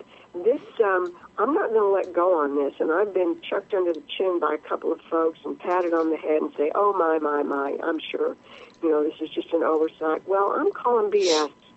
I've kind of had enough. And the Persian and the Spartan conflict, man caused conflict, came up with that great statement. You know what, boys? Come and take it. Yes. I am not going to let this go. Well, you shouldn't, because this clearly happened in the last 6 months, and somebody needs to explain it. Yes. And if the commissioner, if this has happened without Commissioner Bartholm's, or however you pronounce it, knowledge, the fish still rots from the head down. Mm-hmm. Well, I think we do need to make more of an issue of it. And, this is a perfect example of citizen journalism, that a concerned citizen just caught something, and now, like the pit bull that I know that you are, even though I do call you more of a Southern Texan belle from time to time, with that gleam in your eye when certain subjects come up, this is something that you need to grab a hold of, because it has to stop. And there also has to be a penalty for something like this. We were able, back a couple of years ago, found out that various leftist employees in... Segment's almost over. Oh, I'm sorry. But we basically made a rule change that kept government employees from surfing the net when they should be doing their work. Keep at it, Susan. Trust me, you need to make this happen. Oh, just hide and watch, boys. Hide and watch. Well, didn't you say that we really should consider how many other forms they may have changed? Indeed. Yeah, well... That's something everybody else out there needs to listen to. If you've got forms that you've had to fill out in the past, whether you were a business owner or whether you had to get certified for something or get a license to do this or that, go check the new form and see if there have been changes. And if they need help, call me. Okie dokie. There you go. What is going on? Something's launching in the background here. All right. Thanks so much, Susan, for taking time. Good luck with the phone banking, and we'll talk to you again soon. Thanks, guys. All right. Bye. See ya. Take care. All right. That was segment 3. Segment 4 is us, so live with it. This is GrokTalk. We will be back in just a few minutes.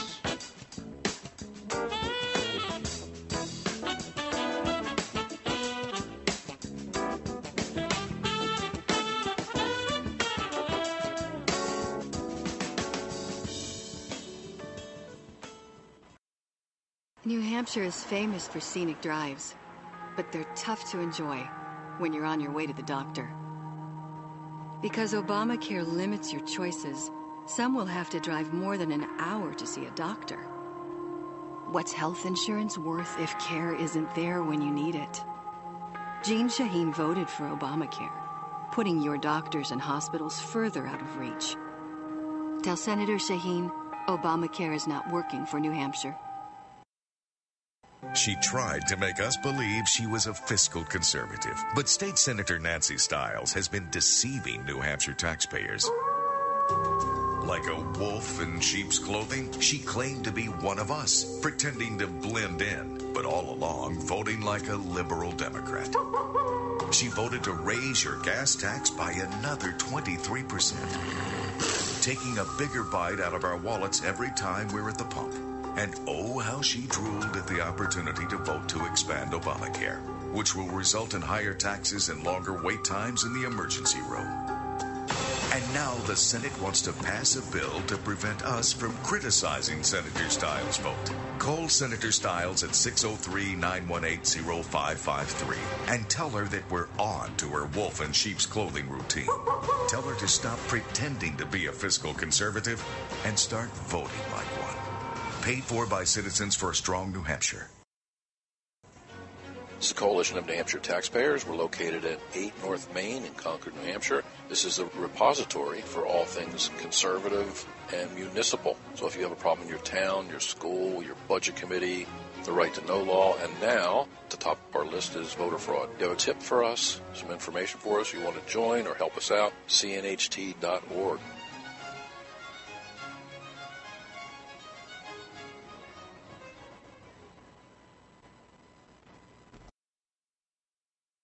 GrokTalk.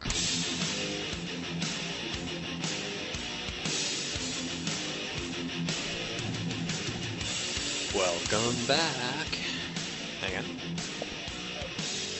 I had to adjust my microphone, and I didn't want to make a noise. So, this is GrokTalk, the last segment. This week.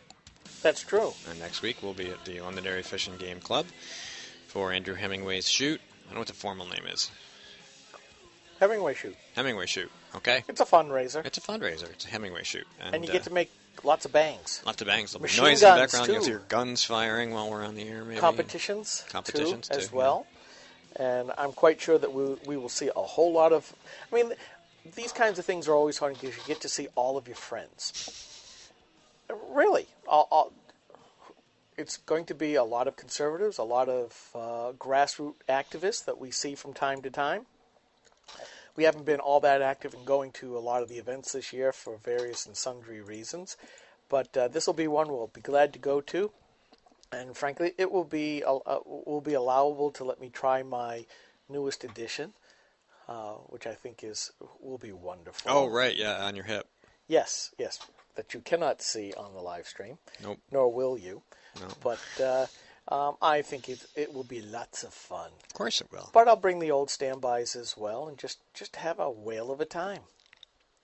I'm quite sure somebody will bring stuff that will go really big booms if struck at high speed with a rather heavy caliber. Yeah, there was tannerite. Yes. Yep. Yes. But some competitions and frankly I love it because it'll get you a chance to gab a lot. And also, everybody brings their stuff, and then you get a chance to fire all that stuff that you normally would otherwise not have the chance, and that's kind of fun.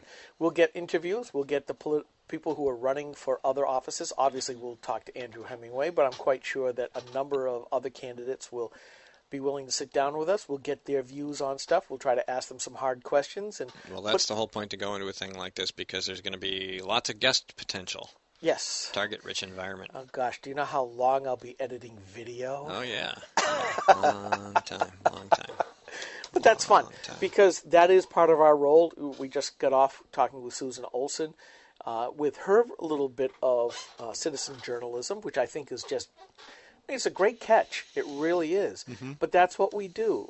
We certainly opine. We opine here on GrokTalk. We opine on the pages of Granite Grok. But we also do what I consider citizen journalism, because journalism is something that you do, not necessarily what you are. You don't have to be a paid professional to be doing good acts of journalism. Yeah, somebody sends you a tip, you follow up on it. You know, Skip mentioned the web surfing union miscreant government employee, and that was a pretty good story for us. And I think that when we discovered that John Lynch was running off to a secret meeting in Chicago with the multimillionaire gay lobbyists that nobody knew about, that was a really good catch for us. We've had a lot of them, and sometimes, you can do most of that on the web. I mean, most of the evidence is there, and then you just start posing questions that people don't want to answer. In other circumstances, you have a situation like Susan's where she had the ability to just come down to Concord and go to the right offices and ask the people in charge, hey, what can you tell me about this? Yeah, and catching Kathy Sullivan, the former New Hampshire Democrat Party chair here in New Hampshire, Democrat Party, I think she was on the executive committee at the national level. She has been. Committee She's woman. also a committee woman, yeah. Yep. When she tried to do what we called the Mini Disclosure Act, which was basically, I fought that tooth and nail. That was before everybody else joined me at Granite Grok. I was at MH Insider then, yeah. Yep, and we got a tip. We broke the story. We got everybody riled up. I even got a few Democrats to help out, those that were in favor of open and transparent government, and it got stopped dead in our tracks. And so if it wasn't for a Democrat in the New Hampshire House, that sucker would have passed, and Lynch would have signed it. Yeah, and so my dismay and my ire when I see that the Republicans, through SB 120, again, the usual suspects of Chuck Morris, Jeb Bradley, and Sharon Carson, all those folks carrying the Democrat water for the Democrat agenda items, it just fills me with dismay. It really is. That part of citizen journalism is what we need more, because we see the big papers, we see the TV stations and the radio stations getting away from it. And they don't cover the stuff we cover. No. And that's why when we go to these events, we do the video so you folks at home get a chance to see what we get a chance to see if you can't get there, either because you're too far away or you don't have the time or the wherewithal or the interest, knowing that we'll bring it to you anyways. And that's fine. That's what we try to do. That's the reason why we've invested in all this equipment, so we can bring stuff to you that otherwise you can't. But and you could donate to us to help pay for some of it. That wouldn't be a bad thing. Yeah, because there's certainly more items. I still want a Grok drone. Well, if Martha Stewart can have one, why can't we? Well, she could probably have all the drones. She could probably have a big drone. Yeah. She's got some money. But anyways, I promised I was going to ask you a question. You did. You didn't even tell me what it was. No. So I have no idea. Nope. So the last couple of nights, as I kind of go off to dreamland, I ask myself, what if? So I will ask you, given the current environment that you see here in America, if all of a sudden you were elected president, what would be some of the first acts you would do? What would be some of the things that you would do to put us back on the right track? Because poll after poll keeps saying the vast majority of Americans now, I think it's 71% is the latest poll, say we are going down the wrong set of tracks. What would you do? I think the first thing you need to do is to flush the executive of all this excessive extra-constitutional bureaucracy. There's a lot of things that presidents have added. Obama's just the most recent to have added a ton. And, of course, all the czars can go right away. You don't need any of them. That's a huge budget bite right there. You need to go through your own house and clean it out. Then you need to go, what is really legitimate, and then systematically work with Congress to try to get rid of it all. If you can get rid of it yourself, do it. And until the executive gives up all that power and gives it back to the Congress where it belongs, everything else is just a waste of time. What are some of the issues? You've just answered the question at the macro level. Give me some micro level. I don't really have micro levels. I think it's just it's a principled issue. I mean, you can't. Obviously, there's a lot of departments that don't even need to exist. I don't know why we have a Department of Education. I don't know why we have a Department of Energy. I'm not entirely sure why we need the EPA. These aren't. I'm not saying that you clean out the whole cabinet. You need some advisors. You need some people to bring in who have some experience in these areas, because the president isn't supposed to know everything. That's not their job. Their job is to lead and to answer hard questions and to collect useful data from as many different places as possible to make those decisions. You can't do that if you just have all these. I mean, they don't want to make any decisions. They want all these other people, the bureaucrats. That's what we've been talking about the whole day here, is giving away the authority. You have to get the authority back to Congress and the states, and you have to do everything you can as a leader, at least domestically, if that's where we want to start, because it's our government, and we're certainly not going to improve anything internationally until we really start straightening our asses out. But, the inflation, the money printing, all of that crap has to stop.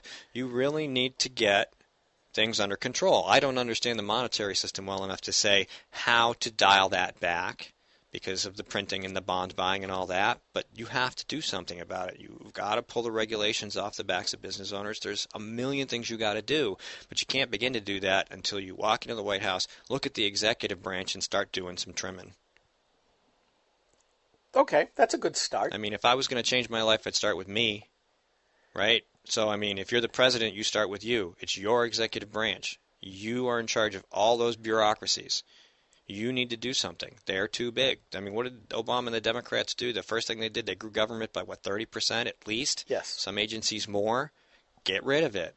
They're not doing anything. I mean, there's hundreds of programs, hundreds and hundreds of programs that are duplicates. I mean, they talk about getting rid of them. But that's all it ever turns out to be. Question 1, could this be done better at the state? Check. It's theirs. Give it back to them. Maybe it takes a year to transition. Great. Whatever it takes. Just put the money back in the hands of the states and let them experiment.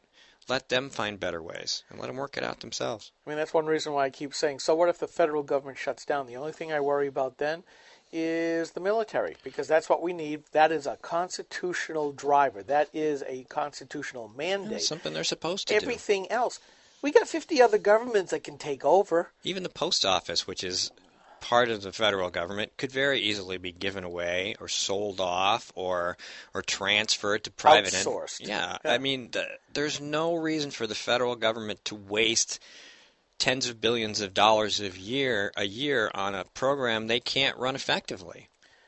The other thing that drives us crazy is that we see the encroachment of the progressive state on the psyche of the American citizen. You can't do that. You didn't build that. How do we get back and restore the psyche? Is that part of the president's job to turn policies or the floor of government around to say, yes, you can, and we're going to either help you, provide the process or eliminate everything that's in that process out that shouldn't be there, where you can reach your destiny, as opposed to what Ruth Bader Ginsburg, the Supreme Court Justice, which, again, I got so much stuff to post, I can never get the time to do it, who basically, and the progressives like, what's her name, Fluke? Sandra Fluck. Yeah, Fluck. It's Fluck. I don't know what it is. Who basically say unless women all get contraceptives, they can never get to their true destiny. I think it's all tied to my original statement about paring back the administrative state from the executive branch. The reason people think that those things are supposed to be done by the government is because the executive branch has assumed the power and right to do so. If as part of that exercise you explain to them that things would work a lot better if your governors and your elected representatives in your states had a better handle on the resources and the pulse of the people, that they would be better able to decide these things if that's what you wanted them to do. If not, you would be free to decide for yourself. How do we get the mindset of people, especially progressives, who believe only good things can flow from government and only government can do good things on a large scale? That's kind of what I'm looking at. And I look at people like Bill O'Brien, who actually cut the size of government and said, yeah, you need to have more responsibility for yourselves, which I don't think is a good thing, because which is not a bad thing, because self-responsibility actually means and walks hand in hand with freedom. But how do we get to that point? Now, for instance, California is now about to add a huge entitlement. A state that is in the leader of all things progressive, and also is probably in the hole for the largest amount of money in the country, next to Illinois, and it's a race to the bottom between the two. They're about to follow the example of Maggie Hassan here in New Hampshire. And do you know what that new program is going to be? I don't remember. I'm sure I read it though. Diapers. Yeah. A few years ago, it was found out that, and I've mentioned this from time to time, $2 million was diverted from UNH by Maggie Hassan when she was a state senator to buy adult diapers because people couldn't afford adult diapers. Okay, now California, up to $100 million a year to supply baby diapers because otherwise single moms cannot reach the height of their destiny, all achieve and become... I've got the quote somewhere. I've just shut down the other laptop. They cannot achieve self-sufficiency without diapers. And I'm thinking, nothing says self-sufficiency than having to rely on government for your kids' diapers. As a president, it's not it's like all the other problems. It's the mindset. It is the mindset, but that's the thing. I mean, as the leader of the free world, you would have to say, look, it's your budget. They're your voters. I'm not paying for it. New Hampshire's not paying for your diapers. Florida's not paying for your diapers. Texas is not paying for your diapers. If you think this is a priority and your citizens elect you to make it a priority, you pay for it. They pay for it. It's not my job. We're going to take a break. After I do this, we'll be right back. New Hampshire is famous for scenic drives, but they're tough to enjoy when you're on your way to the doctor. Because Obamacare limits your choices, some will have to drive more than an hour to see a doctor. What's health insurance worth if care isn't there when you need it?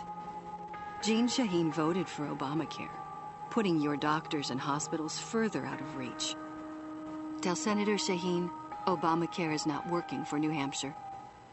Hi, this is Rich Gerard, host of Gerard at Large in the Morning, the Manchester area's only locally owned, locally operated, focused, and interested, riveting radio show, heard live every Monday through Friday from 6 to 9 on 90.7 FM WLMW, New Hampshire Family Radio, and available 24/7 live or archived at GerardAtLarge.com. Be sure to tune in.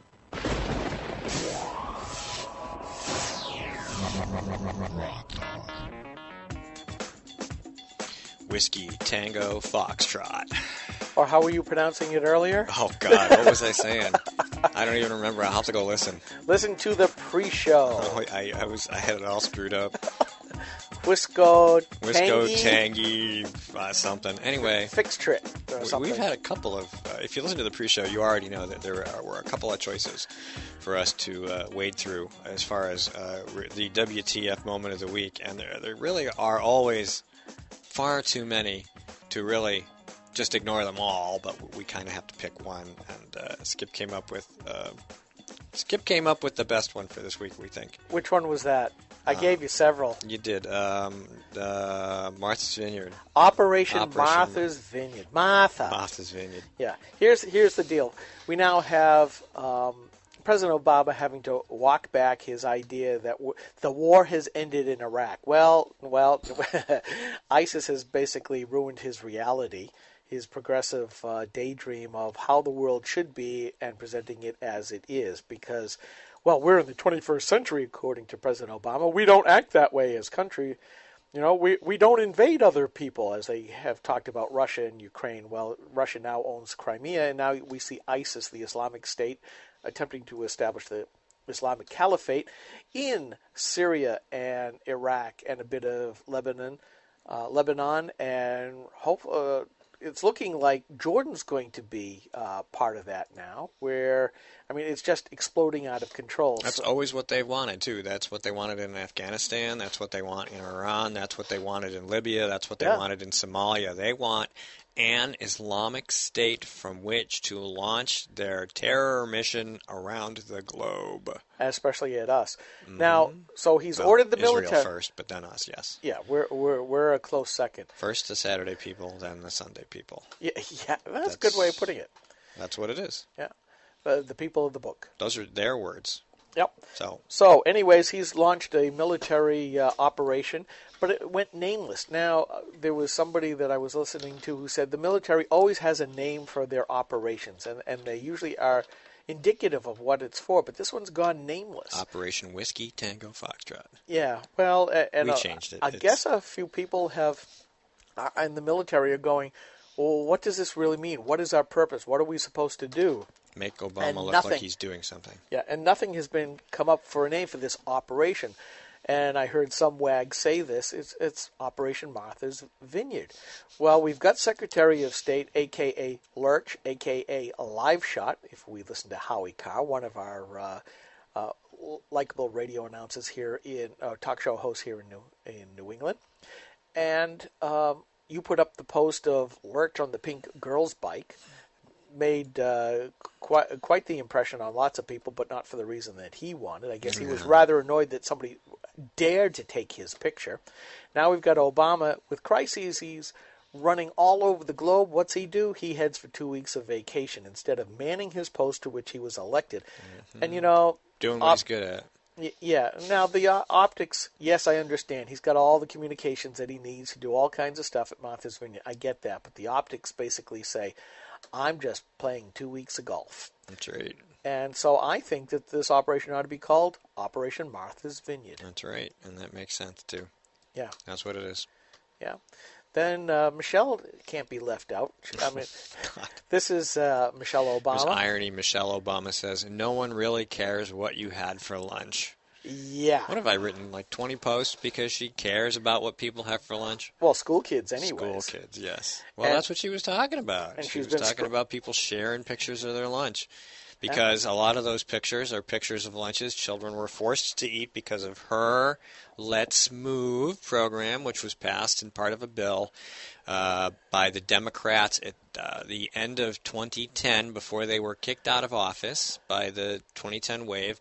They pushed a bunch of legislation through, including this lunch program that has had kids clamoring for something more.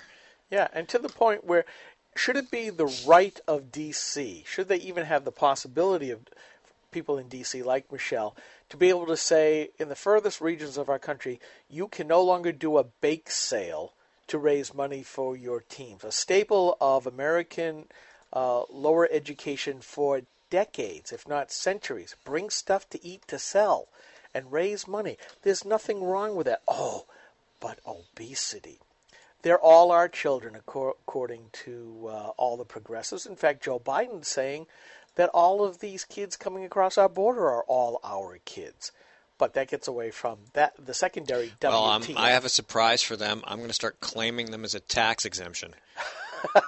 Thank you very much. You're going to be writing me a big freaking check. Yeah. But yeah, I thought that was rather ironical that here she is saying, kids, talking about her own too. Don't take pictures of your lunch. Do something else. Please don't take pictures of your lunch because it makes me look bad. Yeah. Yeah, and I think I sent you something else, didn't I? Carrie, starving Africa shouldn't build more farms because it would contribute to global warming, which we talked about in the pre-show, if you were listening. Yeah, which, once again, we see that, we have these uppity progressives basically saying, looking down their noses saying, well, our pet project, global warming, we cannot allow you to have a better living standard than what you already have. We're not going to allow you to feed yourself because, well, it kind of gets in the way of our narrative. Well, we're stuffing corn into gas tanks and making it too expensive. Yeah, what's the name of that beef? Yago beef? Yago? The expensive Japanese beef that costs like $30 a pound. Oh, yeah, the Obamas. Wagyu. The Obamas serve at the White House all the time. Yeah. I mean, they get all the kinds of stuff, private chefs and all that type of deal. And like we're reading the instructions on the box of mac and cheese. Yeah, because hamburger's gone to $8.99 a pound. You can't even add it to your mac and cheese anymore. It's too expensive. No. So it gets to the point where you go, WTF. And this is our government doing it to us. They are, too. Everything they're doing, all those regulations, all that stuff is making it harder for people to keep people employed, harder to keep the prices down, harder to stay competitive, and that just passes right on to everybody else. And I wonder when the LIVs, low information voters, are finally going to get it, that there is cause and effect, that if you put these kinds of people into office or demand more services from your government, this is the end result. And when the end comes, I think it's going to come very quickly, as Susan was talking about, with $18 trillion on our way to $19 trillion worth of debt. At what point does it become unpayable? At what point does just paying the debt service, the interest on that debt, become unserviceable? At some point, it's going to take up all of the national budget, and there will be no more money for entitlements. But nobody wants to, game theory, nobody wants to give up theirs. It's that free money you were talking about before. All of the local, every succeeding lower level of government sees free money. And when do these idiots start to say, yeah, but our tax money is going to be somebody else's free money, and we're just perpetuating the cycle? When does it stop? Or is it going to stop only when the 100-mile-an-hour debt train hits the 3,000-foot concrete wall? It's coming. It's coming fast. I think, that reminds me a lot of times when you're going to town halls, or not town halls because they don't have those around here because there's Democrats in office. When you go to town meetings and stuff, and people talk about expenses in the town and the budgets and things, and there's always some state employee or some local employee that works in the town who gets paid by taxpayers who says, well, I pay taxes too. No, that's a rebate. Here's the thing. If I stopped paying my taxes, you'd have no income to pay your taxes with. If the money runs out, if there's no money left, let's just hope that you saved a bunch, because your job doesn't exist anymore. You aren't going to get a paycheck because there isn't anything to pay you with. Yeah, and what people... Oftentimes, the government and the progressives and the left say, profit, that's a miserable concept. Capitalism, yuck, yuck, yuck, yeah. But the problem is, that's where the tax money comes from. It also serves as a, yes, there is a bug flying around. Go ahead. It also serves as a limiting principle that a company should only and can only spend, after some point, only what it takes in. And if it spends too much, there's nothing left and it goes out of business. The problem is we've gone way past that with government in that there is no limiting principle anymore. It works the same way for government and you but public it doesn't, employees. But it hasn't far. Ultimately it does. I mean, ultimately. Somebody said it, I don't remember if it was Susan or Emily, but sooner or later, there isn't anything left to put in the paychecks. There isn't anything to fund the programs. It's just not there. And that, we've talked about it a million times here. One of our major objections is a very moral objection to these entitlement programs. You are trapping people in a system that is destined to fail. You are going to punish them for your own political gain. Maybe not today, maybe not next week, maybe even not next year, but they will become dependent on you, and you, as the breadwinner in their family, are going to let them down. Your caveat in your mind is that maybe you just won't be in office when that happens. That's just criminal. Yeah, I have seen close up, again, I go back to when I was a daycare owner, I've seen the multiple generations of the same family on welfare, completely supported by the state.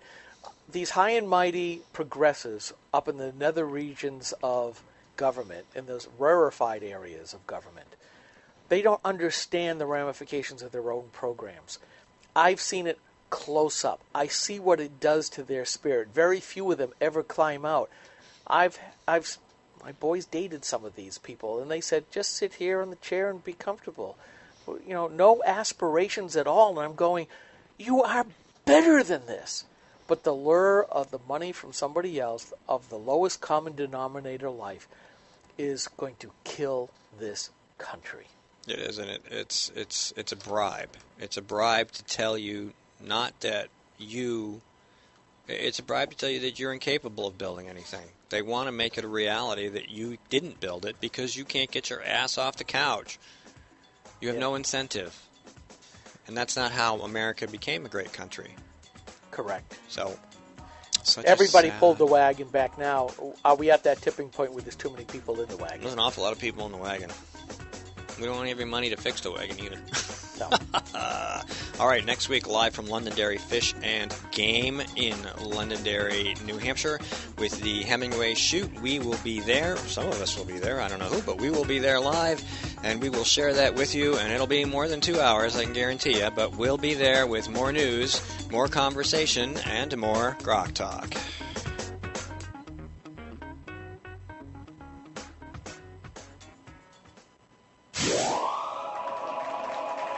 Yeah, baby!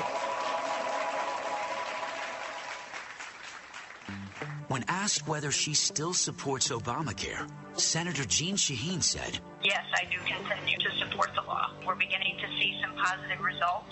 How can Senator Shaheen say we're seeing positive results when 22,000 of our neighbors have already lost their health insurance? What's worse, the Boston Globe reports the state's only health insurance provider radically reduced the number of hospitals in their network, forcing some people to drive over an hour for lab work, even when there's a hospital within a few miles of their home. When pressed about lack of access, Shaheen said, there are some hospitals that are not covered, unfortunately, and I certainly hope that's going to change. Jean Shaheen promised us we could keep our doctors and our healthcare coverage. Now she hopes we can get to a local hospital? Call Senator Shaheen at 603-647-7500. Tell her we need more than hope. We need leadership. Paid for by Citizens for a Strong New Hampshire. Senator Jean Shaheen said, if you like your current health plan, you can keep it. That's not true, Senator. 22,000 New Hampshire citizens have been kicked off their insurance plans. Hospitals in Rochester, Concord, and Portsmouth, they aren't allowed to provide care under the exchange. Senator, you were wrong in your comments. You should apologize for your misleading remarks. I'm calling Senator Shaheen at 750-3004 and telling her I want my doctor back. You should too. Paid for by SaberPack.org, not authorized by any candidate or candidate committee. GrokTalk is a production of GraniteGrok.com in cooperation with a coalition of New Hampshire taxpayers. Individual guests and speakers are responsible for their own content, and their opinions are not necessarily those of CNHT, Granite Grok, or anyone else for that matter.